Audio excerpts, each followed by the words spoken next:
Welcome everyone to today's webinar. I am Morgan Hafner with Becker's Hospital Review. We will begin today's webinar with a presentation and we'll have time at the end of the hour for a question and answer session. You can submit any questions you have throughout the webinar by typing them into your control panel in the space labeled Enter a Question for Staff and clicking Send. We are looking forward to hearing your questions. In about a week following the webinar, we will be sending all registrants a copy of the presentation to the email you used to register. Please be patient as the post-webinar preparation of materials can take some time. I'm now excited to turn the floor over to Mike Duke, Principal of Healthcare Consulting at Baker Tilly, who will introduce our panelists today.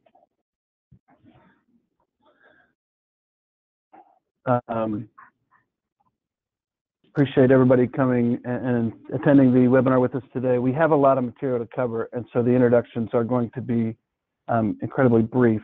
But first, I want to touch on a couple learning objectives for today.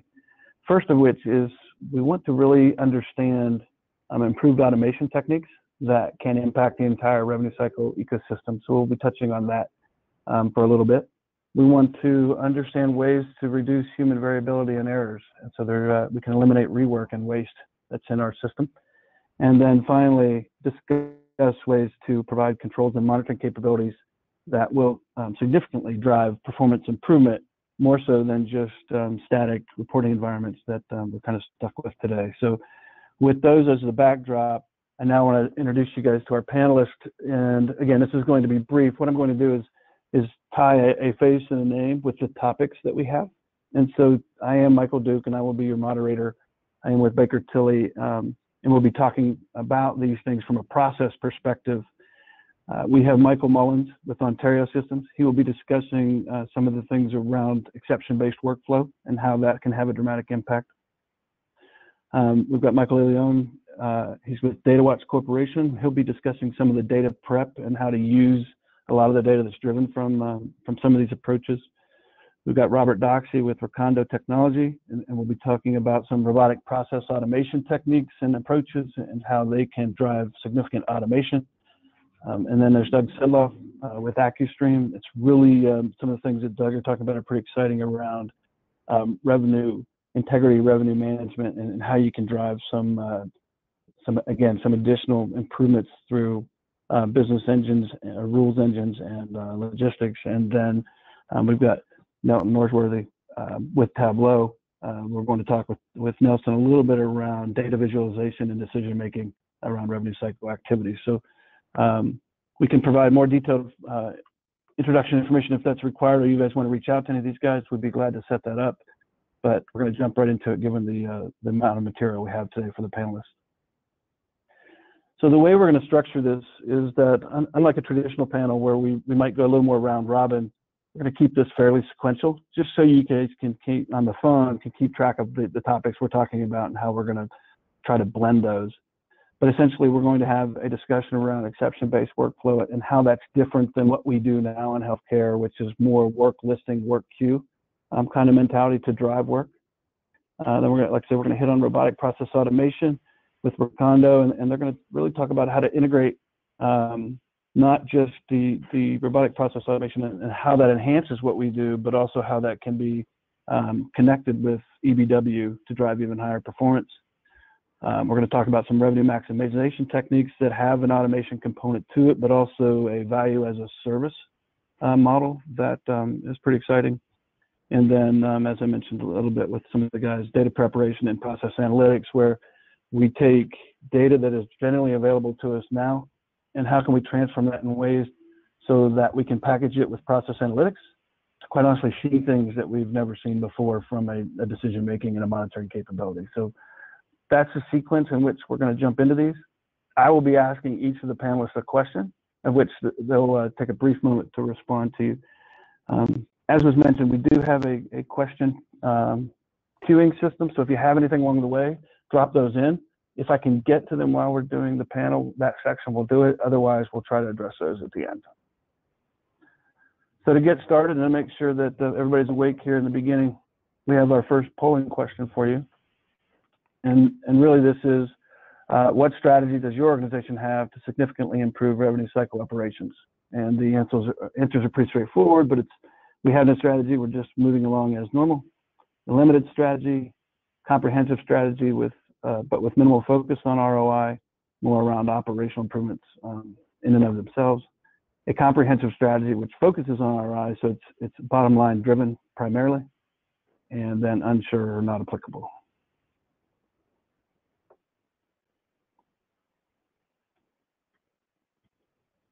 All right. So with that, I'm going to talk briefly about what these different solutions are at a very high level, and then the panelists will be giving you some more detailed information. Initially, we wanted to explain exception-based workflow. There's a lot on this page that I'm not going to get to today, but EBW is essentially using codified business rules to drive work and human interaction with that work. And so things can change. Some of the monitoring that EBW is possible to do is millisecond kind of driven. So as things change, as data fields change, whatever might change human interaction conditions, work can get instantly rerouted based on rules, and it doesn't require necessarily human intervention to do that. And so the guys Mike Mullins from Ontario is going to talk to you about the differences from EBW and how we do work today, but primarily think of it as a tremendous amount of inputs taking place on a constant basis to drive work performance. The second major component is, from a workflow standpoint, is robotic process automation. And again, this is a busy slide, but primary takeaway from RPA is that it functions much like a human being on repetitive actions. And so if there are steps that I take every day that I can automate, then we're going to be able to do those. And we've seen significant lift using RPA from an FTE standpoint. We're talking of levels of 30 to 40% reduction in those manual tasks, so that the knowledge workers that you have can focus on important tasks, not repetitive daily tasks. So that's good thing from an RPA perspective on how it leverages or allows us to better leverage our FTEs. Revenue maximization that Doug's going to talk about is really around charge capture where it's still important, and then also the component around DRG optimization in a meaningful way. And so how can we use some of these tools and engines and those things to determine opportunities within those two spheres, but then how do we also go in and confirm those values inside of whatever EMR you may have, Epic, Cerner, or what, so that whatever changes are driven are actually documented and reimbursable events. Another component that's going to drive off of that, though, eventually is going to be improved CDI techniques, where we can identify places where clinical documentation needs to be improved, but we'll have real empirical data to be able to make those changes. A little bit on data preparation. As I said, there's a tremendous amount of data that we have available to us that we don't use because it's nasty to get out of whatever systems we're trying to get that from and put it in a meaningful data set. So we're going to talk about ways that that's now possible, given some advanced techniques there. And then to go along with that, data is only as good as the information that it drives, and some of the key visualization techniques, how you display data in a way that it's rapidly identifiable is something we're going to touch on briefly. So that drops into a component of what we call process analytics, and how to understand, again, how work is completed and what are the outcomes of that work from a process perspective, so that I can make corrective decisions. So with that, we're going to start with the panel. I mentioned that the various companies that these guys are from, these guys are all the team, they're leaders within their organizations, but the organizations that we've selected for this panel are actually leaders in the field. And so they do a lot of great things, but they do things better than most, if not all, in their competitive sphere. So that was one of the important components of selecting for this panel. So let's get right into it. Mike, I'm going to ask you first, in your opinion, can you talk a little bit about how EBW is different from work queuing and work listing that we have today? Yeah, I can. So typically, most Workflow solutions are more of a queuing or a work listing approach, where they look at high-level general information to determine where inventory or accounts should be categorized for a user to work. Exception-based workflow really is, it's excluding anything that can be automated, so we're only uplifting or escalating the inventory that requires somebody to work it manually, to do some kind of activity on it. So that's a key differentiator. But there's two aspects that I want to uplift about an EBW solution. And don't assume that, you know, when you think of an exception-based workflow, that it has to be a standalone technology that works independent of a provider's host system. It actually should augment or complement processes that take place in the host. So I'll preface it with that. But there's really just two aspects that on an EBW that is important, and it's how granular or detailed you can create your business rules. They have to be flexible. You don't want static rules that don't change over time. So the key to that detailed and flexible rules is that it routes inventory or prioritizes inventory only to be worked by a user. The other key, I think, differentiator with EBW is the impact that it actually has on the end user. So don't assume that when you hear workflow or exception-based workflow, it's just categorizing or prioritizing the inventory. It's also managing essentially the end user, guiding them, instructing the end user on how best to resolve the issue at hand. That's a key element, because often once an account is queued, that's the end game for a lot of workflow engines, and it really needs to go much further than that. It needs to manage not only what does the end user do, but coach them through standard or best-in-class resolution, but also monitor and track that performance of all the users. So essentially you can create a standardization across the work environment. And thanks, Mike. One of the key things that Mike touched on there is that it's the concept of work pooling. And so if I've got employees that do like work, and let's make it an easy one, Blue Cross follow-up, but I got it split by alpha, and you know, somebody working the front end of that list is working high dollar account, and somebody on the back end of that on the alpha is working something lower dollar. I can't dynamically move those accounts around and just present the next most valuable piece of work in some of the listing capabilities we have now, where EBW does all that on the fly without human intervention. So it really drives value across work activities. So thanks for that, Mike. One more question for you before we move on.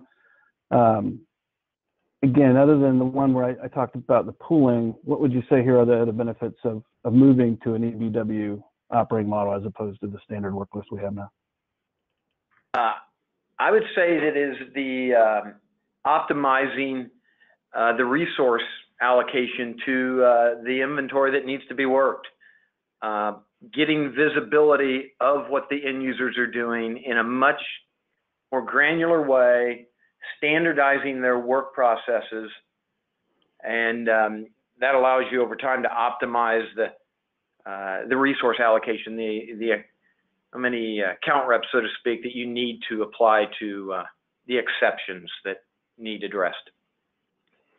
Right, and some of the things that we've seen during our transformational work is that productivity increases dramatically, but also, which is an incremental change for performance improvement, but we also see using EBW drives staff effectiveness, so the quality of what they do is greatly improved, and that honestly is a exponential type of gain on top of just doing another one or two pieces of work. By increasing that quality and using EBW to drive that, it has dramatic performance improvement for an organization. So, Mike, thanks for those. We'll come back to you if we've got any questions. But I think, again, in the spirit of time, oh no, we got one more for you. Sorry, I forgot about this one. Real quickly, the biggest impediments to deploying EBW, as you guys have seen when you're doing this type of work? I'd say it's the lack of visibility that a provider often has on how much effort does it require from their account reps to work inventory. What can be automated that isn't currently being automated, and understanding of that as well, because therefore you'll limit the number of exceptions that need to be worked. So lack of visibility and lack of understanding of how much can be automated are probably the two key impediments. And one of the things that's more strategic that we see over at Baker Tilly is that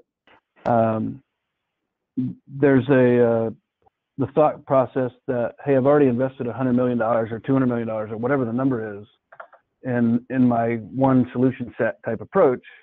We're not willing to invest in more. So there's a lack of visibility into the ROI that an EBW will drive on top of the current technologies framework that you have, and how it enhances that to it to drive more performance. So we see that quite a bit as well from a strategy standpoint. Okay, so that's a real quick pass through, Mike. Thanks for that, and we're going to talk now about the second polling question. And given that we're ending up with the EBWs at this point, we want to see, do any of you have a plan or have exception-based workflow that allows for the presentation of activities the way Mike described those in the pooling and the automation and all that, where users only get the work they need, removing unnecessary tasks from their day. And so the options you have here are, no, we don't have exception-based workflow. We have work queues to route revenue cycle activities, however, are not exception-based or not automated other than work listing. We have exception-based workflow, but only for small pieces, so maybe self-pay or something along those lines. Have exception-based workflow throughout the organization, or finally, E, unsure or not applicable. Give me just a second to answer those.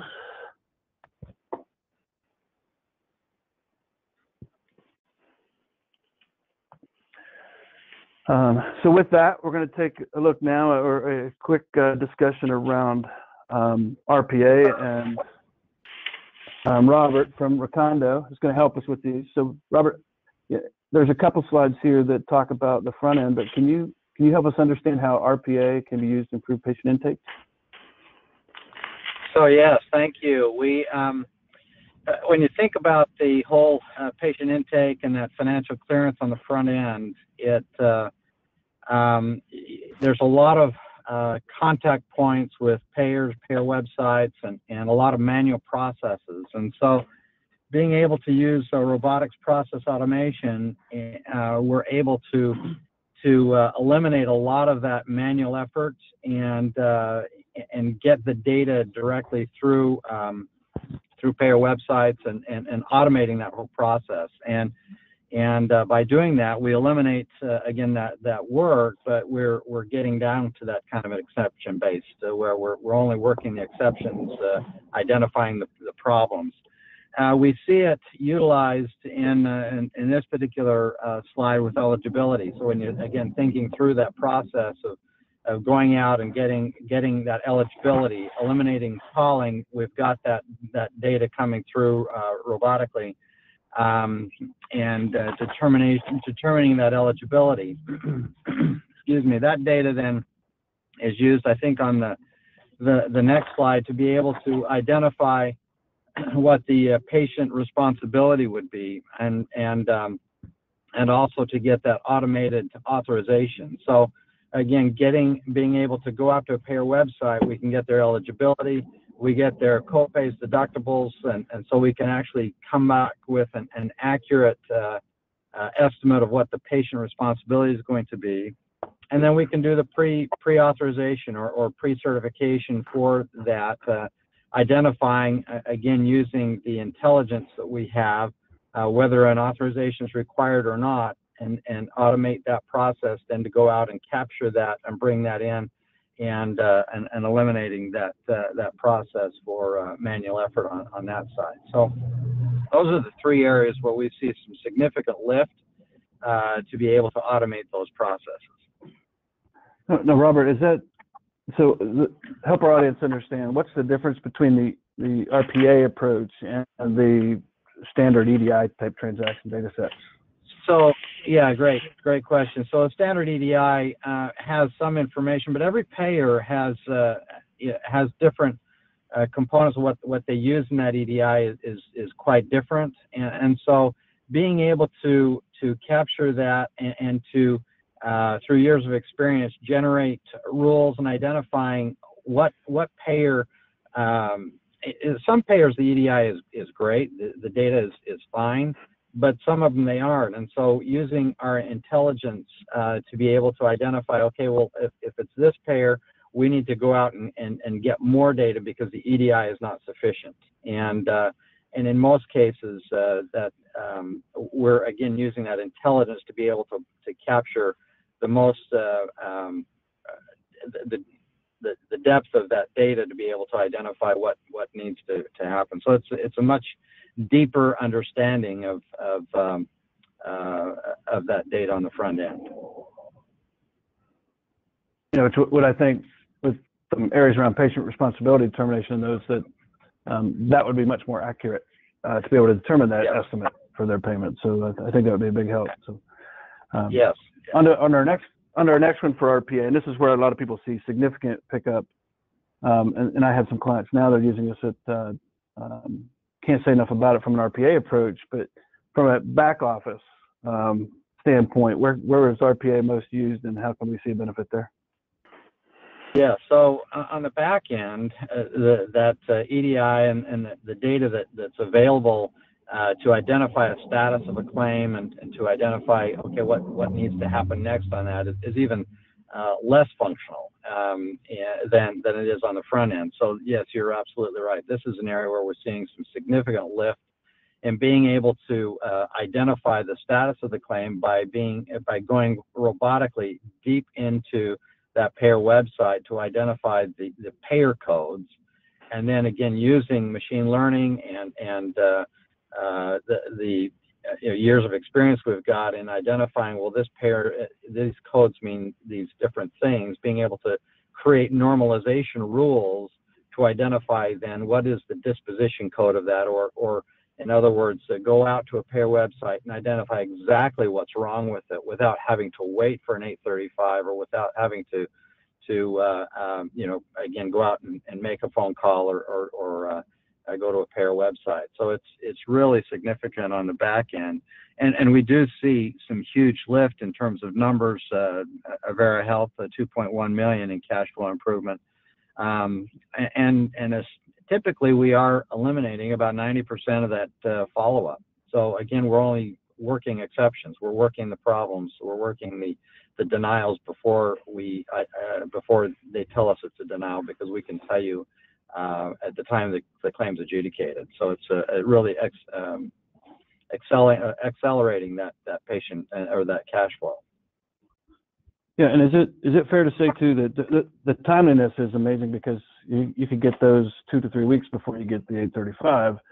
But one of the other things that I think I've seen is that the EDI transaction, and its best case, is just going to provide what's in the 835 data. But the RPA, you guys actually are able to get in sometimes and able to pull the payer-specific reasons for rejections. Is that correct? Exactly. That's we are getting those payer-specific codes, those payer codes, and then normalizing that data to identify what that really means through rules engines, and then being able to drive efficiency in follow-up. Yeah. So the short answer for the takeaway for that for our audience is that not only am I removing claims out of a pool that I don't need to work by using RPA, we're also leveraging time, so I can shrink the time it takes that I'm notified of a denial, and it takes to work a denial, because I now have more explicit information on the rejection as opposed to denied, which are some of the CARC and RUC codes. So very good there, and we have also seen at our clients real impact from using RPA as a solution set. So Robert, thank you for that. Thank you. Let's get to the third polling question here, and I know we are moving fast, but I want to make sure we've got time for questions at the end. So for this polling question, RPA systems perform automation by repeating tasks directly in any type of user interface. But the question is, do you currently have RPA technology that alleviates any of that manual data entry or those repetitive tasks that are typically performed throughout the revenue cycle? And our options are no RPA. We have automation, but it is more scripting, not true robotic process automation. We have RPA for select portions of our business, and no RPA or no plans to implement. And then unsure or not applicable. I'll give you just a second on those.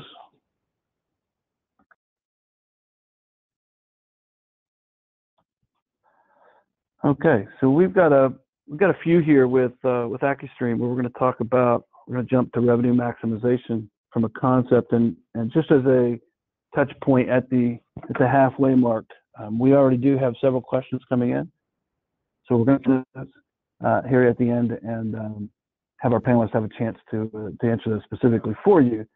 But keeping with the spirit of trying to get through our information, I do want to ask the AccuStream team there, Doug, if one, the concept of revenue maximization related to charge capture and DRG, I'm gonna ask you to touch on that for a minute. The translation of value as a service, we have really in healthcare, and honestly, we believe you're gonna see more of this. And I want Doug to touch a little bit on the value as a service model, particularly as a backstop to revenue leakage. And then finally, Doug, if you can talk a little bit about using EBW from a workflow standpoint integrated with the revenue maximization topics you're going to discuss and how that's impactful, I would appreciate it. So let's get to the first one, using charge capture and DRG revenue maximization. Yeah, thank you, Mike. If you wouldn't mind touching those? Yep. My pleasure. So, margin compression is the common term we're hearing a lot across the healthcare industry these days. A lot of that was promulgated by the Affordable Care Act, which allowed for some structural changes in the delivery of healthcare and how it's compensated. And what it's necessitated on the part of healthcare systems and providers is a degree of innovation and some corresponding changes to reflect the way healthcare is to be delivered going forward. And one of the strategies that we hear commonly across the healthcare landscape these days is the movement towards more convenient, more accessible, more affordable healthcare in the form of outpatient services and physician clinics. So we're seeing a very, very strong growth in that throughout the industry. A couple of examples of that: Providence Health System, now called Providence St. Joe up in Washington, has 51 hospitals, but they have 800 outpatient facilities. And they most recently noted that there was a significant rise in their outpatient admissions and revenue, but a very flat, if not declining, inpatient revenue stream. Ascension Healthcare, another one that has 150 hospitals and over 2,600 access points of care in their current network, has likewise announced that they're going to emphasize outpatient more than inpatient. Baylor Scott and White, across their 1,000 different sites of care, 956 of those are outpatients. So the message is loud and clear that there's a movement towards outpatient delivery of services, and with that becomes the inconvenient truth of healthcare transformation, and that is that as you start to expand services, you increase these points of care, you have a tendency then likewise to fragment your revenue cycle. It creates more variability, less process standardization, and proportionally more leakage as a result that leads to even further declines in your margin compression. And it's just logical. If you think about all the different CPT codes, HCPCS codes, CPT and ICD-9 and 10 codes, all of that, when you put all those permutations together, the propensity for errors or omissions is very, very high. And it's just simple fact that it's no longer feasible to think that the human capacity can process all those different codes accurately, consistently, and timely. Hence the growth of more revenue leakage across the industry. And that's the transformation that is allowing us as a company in this field to start to grow rapidly, in the sense that with all this transformation going on, the propensity for leakage is getting more and more predominant. And we're seeing this a lot as well at our clients, and it's amazing because a lot of the what I call the big box vendors have integrity pieces to them, but there's still leakage and there's still opportunity. And I think some of these concepts you're talking to are why, right there. And the interesting part is the next question that we had for you on the previous slide was really about the value as a service model as a backstop. So can you address that a little bit? Yeah, I'll move into that, Mike, if you don't mind. The value as a service, the slide is now being shown up there. This is the transformation we've seen all across the healthcare IT landscape for many, many years now. And I used to sell ERP applications back in the days of Oracle and Lawson Software. And what we were largely selling to people was this possibility of value, but the risk and the demands on who was going to actually influence whether there was success, it was solely resting on the customer's shoulders. So we're sending out computer disks and saying, load this software, pay for expensive consultants, buy a very expensive infrastructure, including hardware and data centers and all that. And all the risk was borne by the customer. And then over time, the industry pushed back on that a little bit and became more pervasive that people looked at now leasing agreements. So it was the same business conundrum. You're paying an enormous amount of money with a presumed belief that you get value on the back end, but they just simply were now financing the transaction, creating terms on the contract so you could walk away if you chose to. And that then morphed into the next generation, which was kind of a pay-as-you-grow mentality. So you were paying on the basis of some proxy of value, namely things like capacity or utilization, but there was still a breach between what you were spending your money for and the actual value that you received. And the new frontier, this value as a service, is just the complete opposite of that. What it means is that you're going to pay your vendors, your business partners, solely on the basis of the value that they derived for you. So it's a retrospective view. Did you deliver value? And I will pay you in accordance with that. And that's a really significant change, especially as we're walking into an era now where risk-based contracts are going to be more and more common across the healthcare landscape. You simply can't go at risk yourself as a business without your business partners likewise carrying their equitable portion of that same risk. So we're big proponents of the belief that you should really be paying retrospectively based on the value that you received, hence the value as a service mentality. And I appreciate that, Doug. And I apologize, I threw you off there a little bit. I have my slides slightly out of sequence, but I wanted you to talk about the values of service so that now you could hit on the revenue assurance component. So if I have a value as a service model, what are the things that it drives for me and how does it help me? And I think this next piece is indicative of that. Yeah, so as we talked earlier, the growth of outpatient services, it's now greater than 50% of all of health systems revenue, and that is a pattern and a trend that's going to get even more exacerbated over time. So as we push towards more outpatient services, we fragment the revenue cycle, that propensity for leakage increases, and it just screams for automation. Today in the world of healthcare, very few people would acknowledge that they have a means for measuring and managing mid-revenue cycle leakage.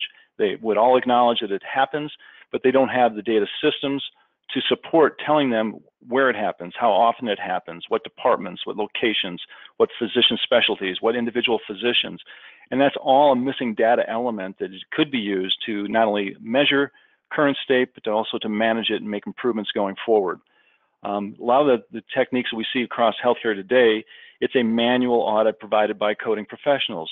Not only does that detract them from doing their primary job, which is coding and processing bills, but now we've taken them back out to a different auditing role, and it doesn't have the ability to scale along with the business. So you find certain instances in those spot checks you do, but it doesn't scale. It doesn't tell you that you have a trend or a pattern across your organization, that if you made some process improvements or provided education, you could solve all those problems, not just that one particular patient account. And the really cool thing, things that we are most proud of these days, is the ability to take off these silos that separate hospital billing from physician billing for the very same episode of care. So we bring all that information together in the cloud. We can track the whereabouts of that patient as they traverse from primary care to specialty care to outpatient to inpatient through surgeries to outpatient centers to post-acute care centers. We can trace all of those movements of the patient and all that episode of care holistically, so we understand exactly how to get compensated for the right level of care provided.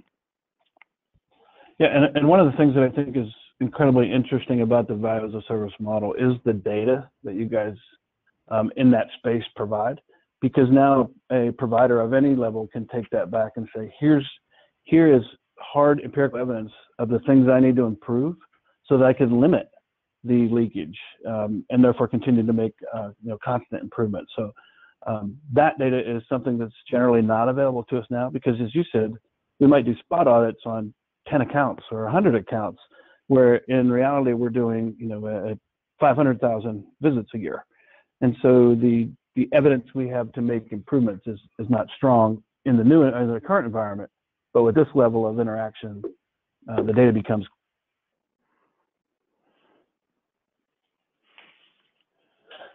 All right, Doug, thank you for that. I think, sorry again about the slide problems I was having there for a minute, but the next question we have for the audience is really around some of the things that Doug just talked about, but leading industry practices use sophisticated rules engines to determine opportunities, not audits and human interaction. And then those are reconciled in various fashions back to the documentation, because obviously we can't charge and get reimbursed if those things are not documented.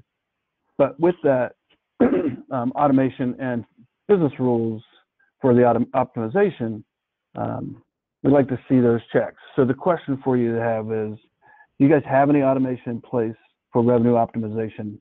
And really that automation is over and above anything that, like I said, the big box guys might provide, because it still requires a lot of manual interaction. So we have no automation in place. You have automation, but again, that produces a list of accounts, and clerks or reps have to go in and verify those. That's option B. Option C is we're developing a strategy to address. The next option is we have a fully implemented solution. And then finally, unsure, not applicable. I'll give you just a second to answer those.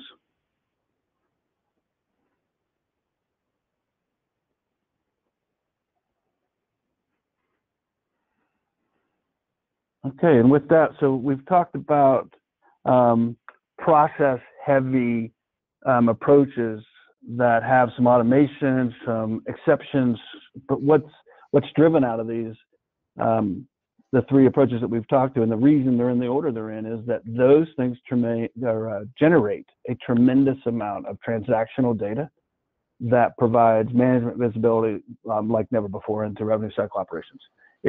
It finally allows us as revenue cycle practitioners to have the information needed to not only effectively manage day to day, but to start projecting out and making some expectations for the future and getting ahead of the curve on areas where we might be losing revenue.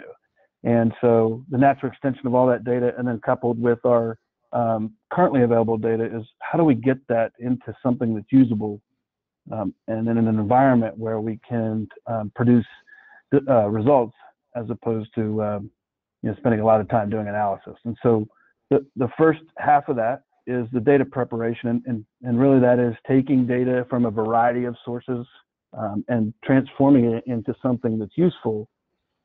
And again, so for Michael Liliano, the first question I have for you guys, or for you, is with all this data that's now available from all these either new sources, if you're implementing or utilizing some of the solutions we just talked about, or even some of the sources that we have now from 835s and PDFs and Excel and files and all those things, how can the new data prep tools that are out there allow for the ability to increase management insights? Yeah, thanks, Mike. Good points. Clearly, any sort of new technologies working in the data preparation space must be data agnostic. You healthcare people have so much different data in all sorts of shapes and sizes, as you say, whether it's PDFs, XML, databases, JSON, flat files, all these different wonderful forms. You need to be able to easily access them, but just as important, they've got to be fully auditable. So my phrase for you is, it's got to be good for the business, but with IT in mind. If you're going to empower your business users, they clearly want to have maintaining the sort of data lineage, just as important. And if that data is going to be available to everybody, then you've got to maintain that lineage without question. And everybody that wants to use this data, you don't want them to be IT experts. Okay, so give them a self-service data preparation capability that again empowers them, gives them quick access to their data, which is curated. That's really important as well. Those people, those users, could also pass that around to other people. Why reinvent the wheel? So give them something easy to use, easy to access, and then they can make well-informed business decisions. And I appreciate that, because that kind of leads us to the next piece, is really taking the onus off of IT with, they're burdened and they've got a lot of other things to do besides just mess around with data, but move that into the hands of the business users that, one, understand it contextually and can make the decisions that are needed. So can you talk a little bit more about how to get the business user more involved in that process? Sure. The to make business users' lives more effective, and I know that you're really pushing to do that with your solution. So if you can give them access to the data, whether it be unstructured, semi-structured, or even structured formats, easy and quick, then if they've got it, they can then start to blend it, transform it. And what we're seeing, without question, they want to get it, export it as soon as they can to their favorite sort of business intelligence or visualization tool. Obviously, the good example is your good sales Baker Tilly. You've evaluated the market. You've extensively built out a very compelling RCM solution. And from what I've seen, ingesting vast amounts of complex healthcare provider data through this platform is key. And then if you can distill all of that data into an easy to manage and understandable content set, then you've got the tools to do efficient and effective analysis. And here's another one for you. If we can reverse the 80-20 idea of data preparation versus analysis, if we can change that round, flip that round to 20% of time gives you 80% more to analyze the data, then you're on a winner. And if you can use these tools that have been designed to be user-friendly and intuitive, you're on the way to success. Exactly, and I appreciate the unsolicited plug there, but we do spend a lot of time with data, and being able to quickly structure that in a way that makes it meaningful is very important. And then finally for you, Michael, we've talked a lot about workflow and maybe taking data out, but how can data preparation impact actually the workflow itself and impacting that environment?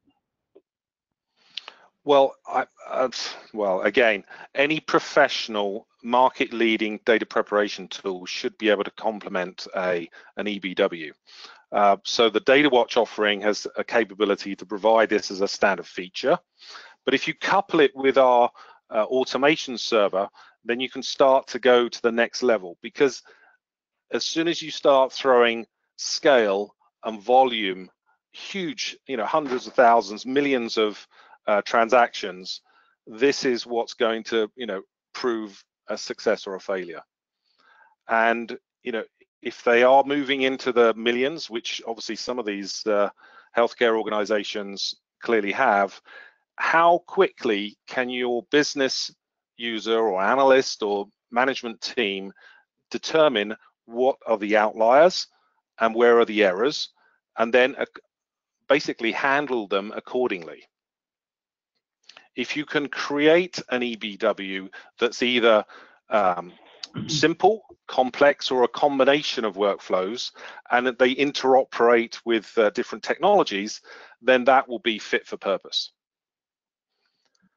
The Data Watch platform actually, so I was going to say, the Data Watch platform has an open API, which is, the terminology means you can integrate with other applications.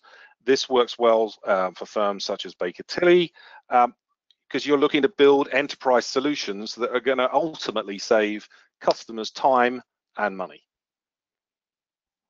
Yeah, very good. Appreciate that. So I'm going to keep moving here because I want to make sure that I give Nelson a few minutes to talk about visualization, but I want to tie it all together real quickly. So we've got how work is completed with EBW and RPA and some of the revenue maximization things that the guys talked about and all the data that they produce, but then how do I use all of that in a way after it's prepped in a meaningful packaging to then make business decisions. And so we're going to get through this data prep question, but then we're going to talk, or the visualization a little bit question too, but how do we do some of that visualization? And Nelson will address that here very quickly. But the next question is, do you feel your organization has business process analytics enabling, basically enabled to allow you to understand bottlenecks and take actions to optimize processes? So can we do those things from a process perspective that allow us to fundamentally change or drive performance?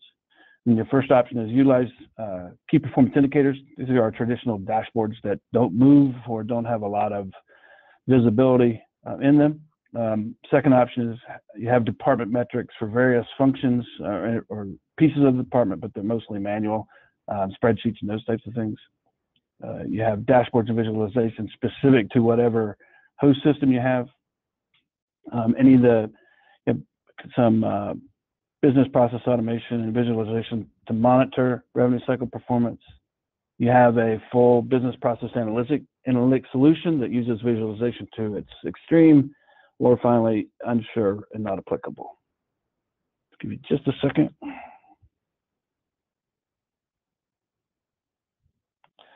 And we'll move on from that. So Nelson, the question I have for you is, now understanding all the things that we've talked about how work gets done and how we prep data to better understand that, much like with Michael, with the proliferation of all this data, how does data visualization increase the management insights? Yep, that's a very pertinent question. I don't think I've talked to one customer who said we have less data today than we had yesterday. And so in this kind of world where we're all drowning in information, the organizations that are going to come out on top are the ones who are going to be able to move quicker and get better insights from that deluge of data. So the ways that data visualization can help with that, I think, kind of break down into three key components. Number one is bringing different data sources together. No organization has data just in one place. It's in Hadoop, it's in the cloud in Amazon or Snowflake. It's on traditional databases like SQL servers, Oracle databases, and it's in spreadsheets. And so being able to tie all that together in one dashboard and say, well, we know something's wrong. We've identified something's wrong, but we can now also identify why that's an issue. What's causing that issue? If you don't have all those relevant pieces of information, then you can identify what's wrong, but then actually tying that back and saying, well, what do we do with that? How do we fix that? Well, that's in a completely different spreadsheet. Let me go figure that out next. That increases friction and increases the time it takes to get the answer.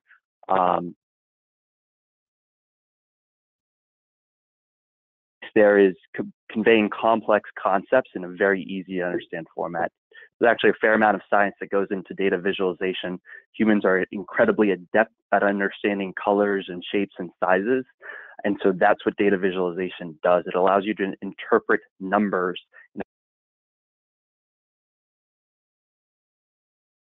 than you would looking at a spreadsheet. Imagine looking at just tens of thousands of rows of information with 20 calls and trying to get insights out of that. If you can boil that down to a simple bar chart that just says, who are my top 10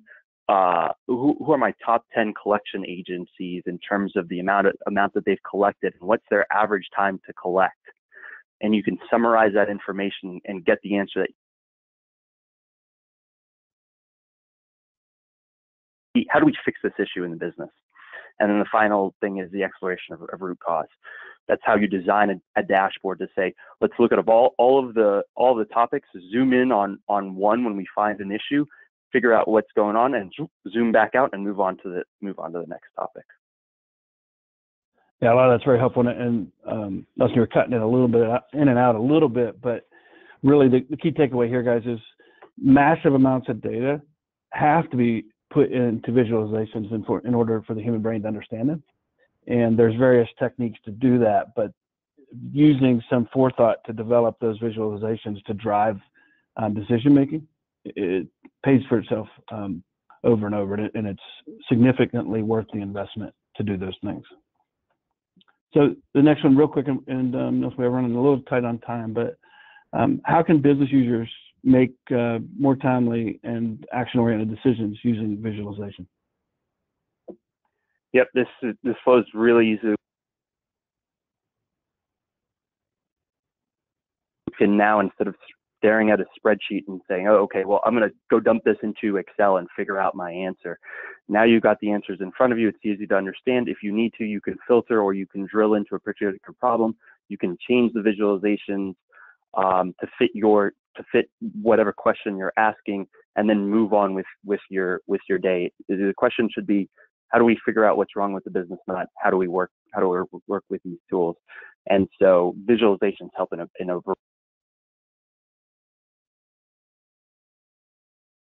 ability to highlight an issue, right? Think about progress towards a goal. If something's in red, that would mean that, hey, maybe we're behind goal. Let's take an action on that.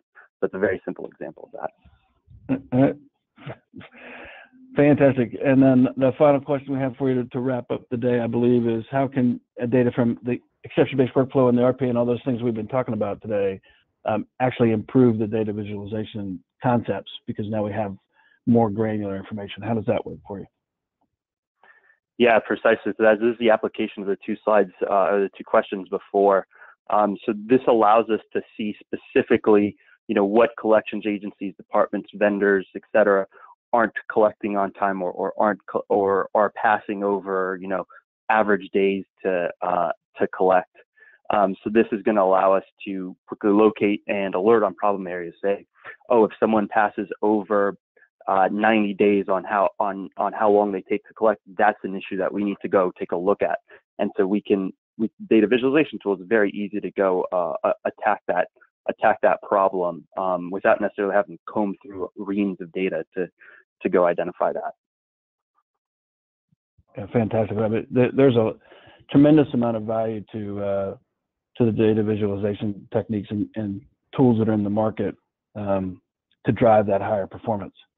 So with that, we've kind of wrapped up the panelist component.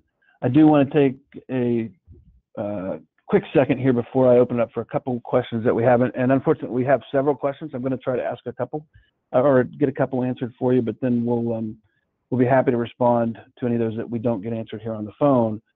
But the result of all this that we're talking about, if you compile the process awareness with EBW and RPA automation, and then the revenue maximization component and the rules and the automation there, with the data prep, understanding what's going on in my work streams, and then the visualization to make rapid decisions, all of that really takes into, in its totality, takes complex and convoluted processes and makes them more streamlined and allows you to drive higher returns on your net revenue and cash flow. And so really that's the takeaway from today, is that there's advanced and new techniques to do some of these things that simplify our operations, reduce our costs, and have significant impact on net revenue performance on an annual basis. So with that, I'm going to get to a couple of the questions.